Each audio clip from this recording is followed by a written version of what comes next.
Welcome to my channel Subhi tutorial. तो पिला माने आजिर भिडियोटी आपण मानक पय गोटे इनफॉर्मेटिव वीडियो। तो पिला माने आपण माने बहुत दिन धरी अपेक्षा करथिले जे ओटीटी एग्जाम केबे हेबो। तो फाइनली पिला माने तार अंत घटिछि। तमरो ओटीटी पय केबे अप्लाई डे स्टार्ट हेबो एवं केबे एग्जाम हेबो सब डिटेल्स नोटिस पब्लिश हे सारछि। तो पिला माने मु तम मानक बे डिटेल्स कहिबी जे केबे थारो अप्लाई करिवे एवं एग्जाम डेट केबे। ता पूर्व कही रखुछि जदि आपण माने मो चैनल नुआ अछंती दया करी चैनल को सब्सक्राइब करके ऑल नोटिफिकेशन को ऑन कर दियंतु जहा फल टीचिंग रिलेटेड समस्त प्रकार वीडियो एवं इनफॉरमेशन आपण माने मो चैनल माध्यम पाई परिबे। तो पिला माने देखंतु आपण मानकर ऑनलाइन एप्लीकेशन बा आपण माने केबे ठारो एहा को आवेदन करि परिबे ना 12/11/2025 ता माने पिला माने आपण माने आसंता काली ठारो अप्लाई करि परिबे मिडनाइट रु। तो पिला माने पेमेंट आपण मानकर ऑनलाइन मोड रे ही हबो एवं एटा आपण माने को वेबसाइट रे चेक करि परिबे ना www.bscodisha.ac.in।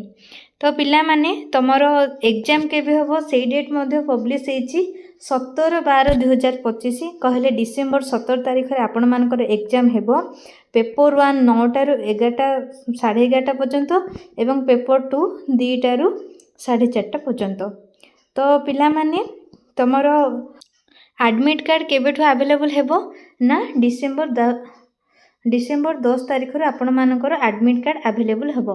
तो पिला माने आपण माने एतिक जिंस मने रखंतु जे आपण माने काली ठारो अप्लाई करि परिबे एवं आपण मानकर एग्जाम हेउची डिसेंबर 17 रे एवं आपण माने एडमिट कार्ड केबेठु डाउनलोड करि परिबे ना डिसेंबर 10 तारिख रु। तो पिला माने एबे ठारो आपण माने प्रिपरेशन रे लागि पडंतु एवं आपण माने तो जानिछंती ओटीटी पई सिलेबस वाइज हमरो क्लास चलीछि। जदि आपण माने से सब वीडियो देखि नांती मो चैनल रे नुआ अछंती देन प्लेलिस्ट को जाय के समस्त प्रकार क्लास सीडीपी रो जतिक भी क्लास आपण माने करि परिबे ता सहित समस्त प्रकार पेडागोजी क्लास। तो पिला माने ओटीटी समस्त क्वालिफाई करबा को चेष्टा करंतु काहेना आपण माने जानिचंती ना खूब शीघ्र आपण मानकर जेटीसी मध्ये बाहरिबा को जाउछि ओटीटी क्वालिफाई करथले ही सेति पय एलिजिबल हेबे। तो ऑल द बेस्ट पिला माने आज ठाण प्रिपरेशन रे स्टार्ट कर दियंतु। तो मु तो पिला माने आपण को सहित सबले रहिछि टॉपिक वाइज एवं पूरा सिलेबस आमे कवर करिबा एग्जाम पूर्वरु रिवाइज मध्ये करिबा विभिन्न प्रकार क्वेश्चन करिबा। तो पिला माने पुणी थरे कहि रखुछि दया करी चैनल को सब्सक्राइब करंतु।